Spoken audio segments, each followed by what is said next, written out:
Halo teman-teman, kali ini kita akan membahas performa keuangan sebuah perusahaan saham di Indonesia. Mari kita mulai dengan melihat pertumbuhan pendapatan perusahaan. Selama 1 tahun terakhir, pendapatan perusahaan ini mengalami penurunan sebesar minus 2,2% dari 41.056 miliar menjadi 40.185 miliar.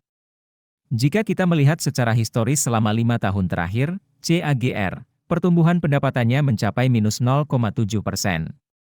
Dengan adanya penurunan pendapatan, dapat disimpulkan bahwa perusahaan ini sedang mengalami tantangan dalam memperoleh pendapatan yang stabil. Selanjutnya, mari kita lihat bagaimana performa perusahaan ini berdasarkan laba bersih yang dihasilkan. Selama 1 tahun terakhir, laba bersih perusahaan mengalami penurunan sebesar minus 21,2% dari 5.991 miliar menjadi 4.942 miliar. Jika ditinjau dari rata-rata historis selama 5 tahun, CAGR, pertumbuhan laba bersih mencapai minus 11,5%. Penurunan yang signifikan ini menunjukkan bahwa perusahaan ini sedang menghadapi tantangan dalam mendapatkan keuntungan yang stabil.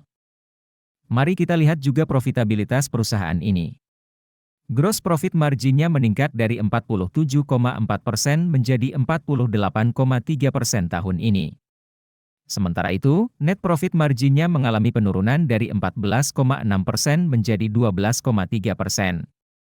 Meskipun gross profit margin meningkat, namun penurunan net profit margin menunjukkan adanya tekanan pada efisiensi operasional perusahaan.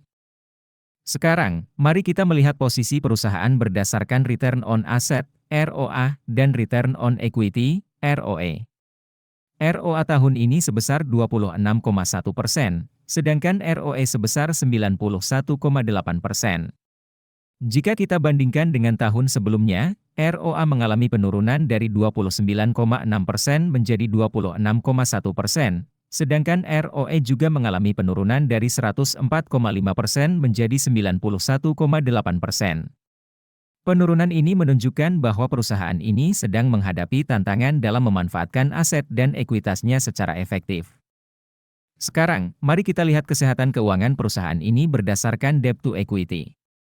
Pada tahun ini, perusahaan ini memiliki debt to equity ratio sebesar 0,0 kali, sama seperti tahun sebelumnya. Hal ini menunjukkan bahwa perusahaan ini memiliki posisi keuangan yang sehat dengan kewajiban yang terkelola dengan baik.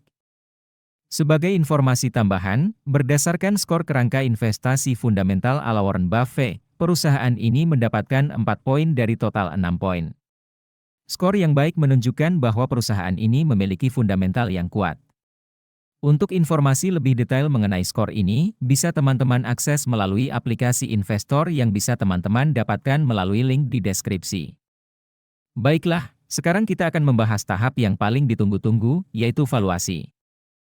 Valuasi adalah proses menilai nilai intrinsik suatu perusahaan berdasarkan performa keuangannya.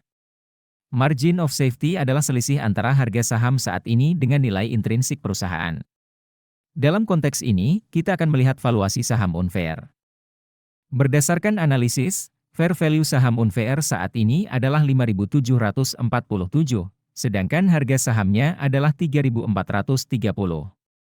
Jadi, terdapat margin of safety sebesar 40,3%.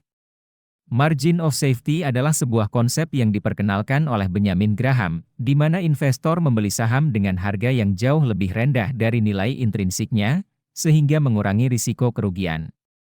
Selanjutnya, fair value saham Unfair berdasarkan PE Band adalah 4.478, sedangkan harga sahamnya adalah 3.430. Jadi, terdapat margin of safety sebesar 23,4%. Dalam konteks valuasi saham, margin of safety menjadi penting karena memberikan perlindungan bagi investor jika ada ketidakpastian di pasar saham. Demikianlah pembahasan mengenai performa keuangan perusahaan ini. Namun, perlu diingat bahwa keputusan investasi harus didasarkan pada analisis pribadi dan setiap keputusan berinvestasi adalah tanggungan pribadi. Terima kasih telah menonton dan sampai jumpa di video berikutnya.